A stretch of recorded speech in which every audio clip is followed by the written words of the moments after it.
Hello everyone and welcome to another video. In this video I'm gonna show you how to power off your VPS by your control panel in Ded9.com.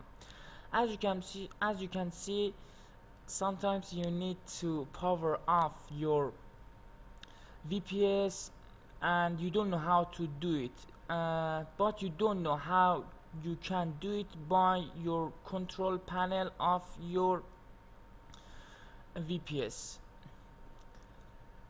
So for doing this case, you should go to services and scroll down and choose your active server. For example, I have only one active server, and should scroll down, and here as you can see it's the stop.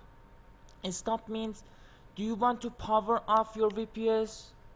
And I want to power it off, and I click it, and you should wait a moment.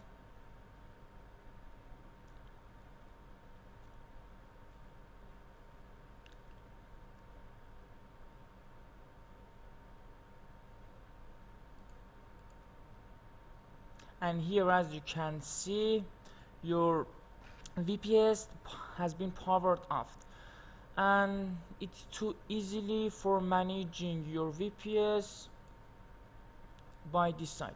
Thank you for watching us, and please subscribe our channel, follow every other videos to learn more about virtual servers. Goodbye.